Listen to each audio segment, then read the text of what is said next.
Nous allons à présent procéder à la restructuration du compte de résultat du CHR Citadel en 2011 et 2012.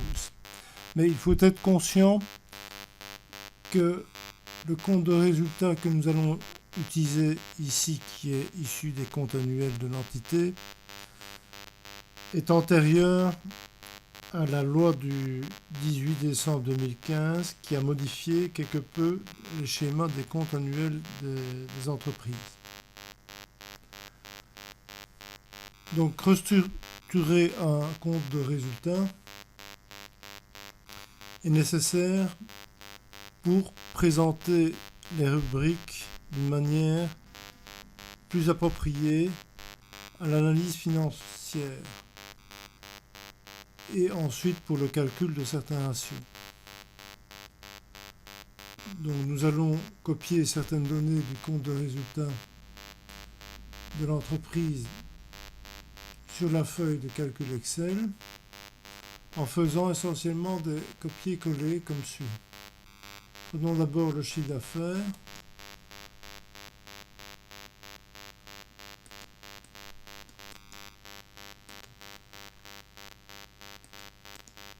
Le colon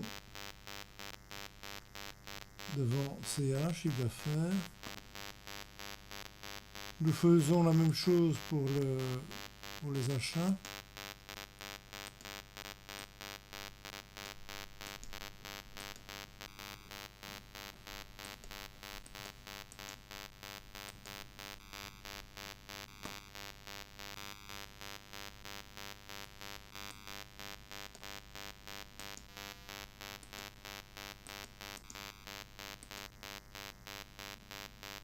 La même chose pour les variations de stock.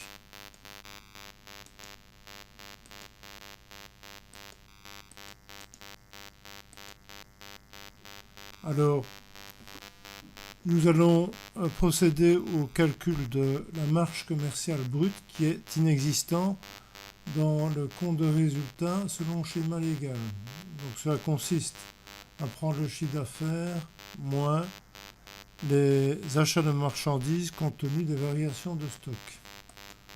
Donc nous allons entrer la formule adéquate.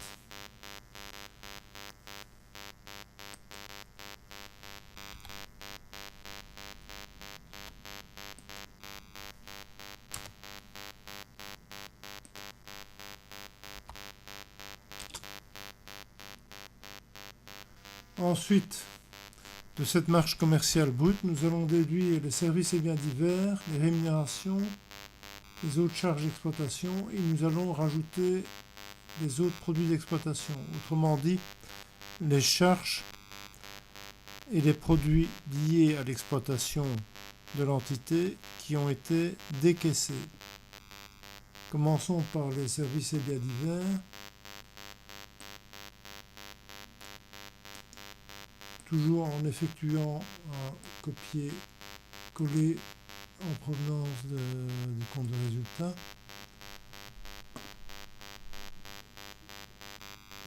Passons aux rémunérations et charges sociales.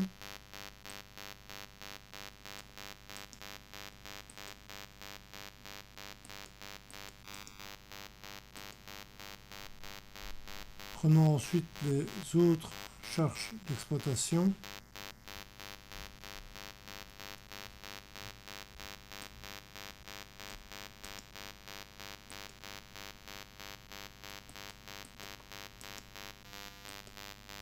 Rajoutons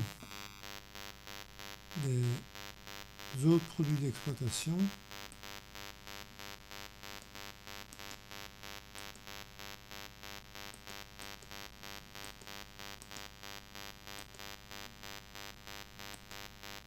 Ensuite, nous allons pouvoir calculer l'excédent brut d'exploitation. Donc cela correspond à un résultat intermédiaire qui n'apparaît pas dans le compte de résultat selon schéma légal, qui consiste à déduire de la marge commerciale brute toutes les charges d'exploitation décaissées et à rajouter les produits d'exploitation encaissés. Donc entrons la formule adéquate.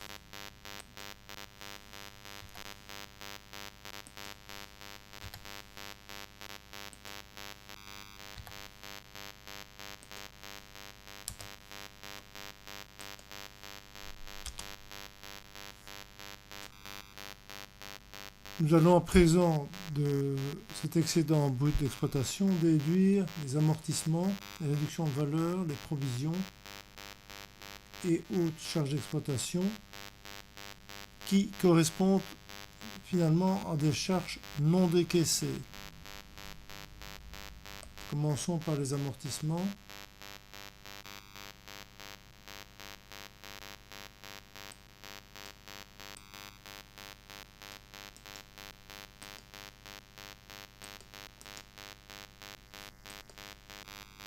Poursuivons par les réductions de valeur.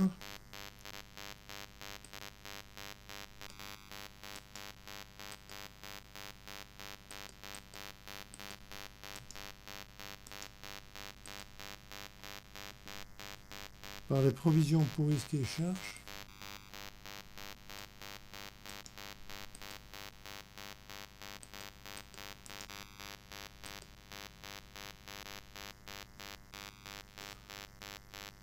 Dans ce cas-ci, il n'y a pas de charge d'exploitation portée à l'actif, donc nous mettons 0. Entrons donc devant charges et produits d'exploitation non décaissés, le total de ce qu'on vient de copier.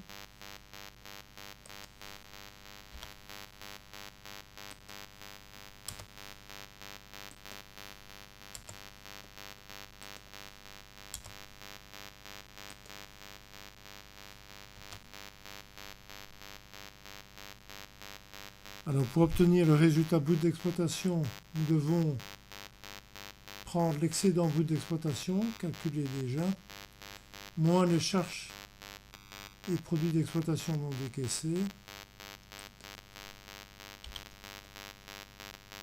Donc ce sera la cellule C10 ici, moins la cellule C15. Et nous voyons que nous avons un résultat brut d'exploitation négatif, c'est-à-dire une perte d'exploitation, qui est évidemment la même que celle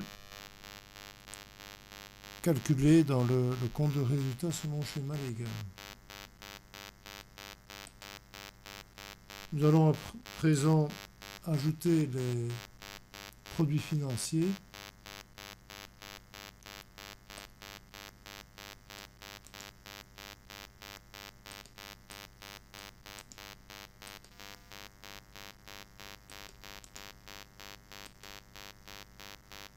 Nous allons déduire les charges financières.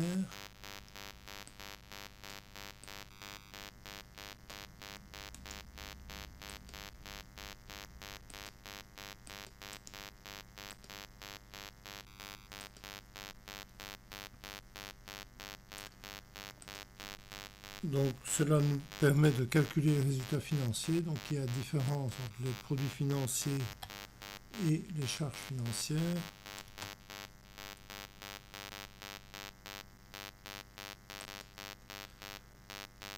Compte tenu du résultat brut d'exploitation et du résultat financier, nous allons pouvoir calculer le résultat courant. Donc prenons le résultat brut d'exploitation, donc dans la cellule C16, et ajoutons donc le résultat financier dans la cellule C19.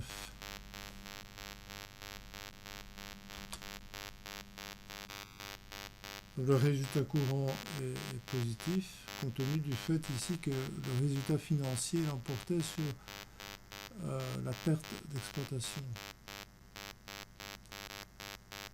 Nous allons à présent rajouter les produits non récurrents et puis soustraire les charges non récurrentes. Donc dans l'ancienne présentation des comptes annuels, il s'agit des produits exceptionnels et des charges exceptionnelles. Donc, commençons par les produits exceptionnels ou produits non récurrents.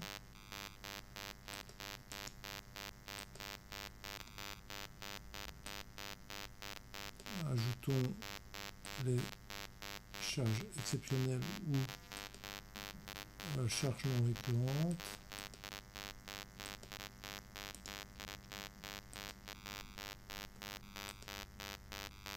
En faisant produit récurrent moins charge non récurrente, nous obtenons le résultat récurrent qui est ici aussi un bénéfice, comme le résultat financier. Ce qui va nous permettre maintenant de calculer le résultat imposable. Donc nous prenons le résultat courant auquel nous ajoutons le résultat non récurrent.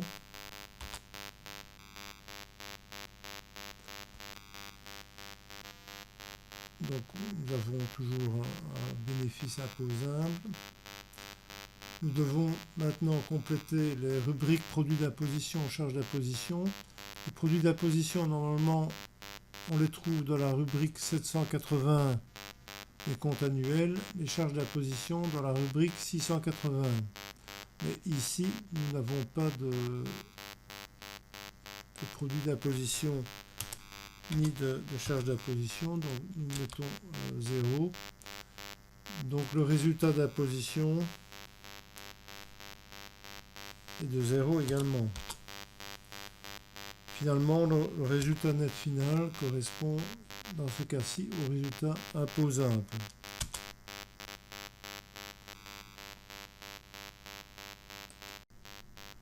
Passons maintenant à la restructuration du même compte de résultat mais pour l'année précédente, l'année 2011. Ça se fait évidemment de la même manière. Donc nous allons simplement montrer le calcul jusqu'à la marge commerciale brute. Donc nous prenons dans le compte de résultat le chiffre d'affaires de l'année 2011. Nous le copions sur la feuille de calcul Excel. Nous prenons les achats de marchandises. Faisons un copier-coller dans la cellule adéquate, dans la cellule D3. Compte tenu évidemment des variations de stock.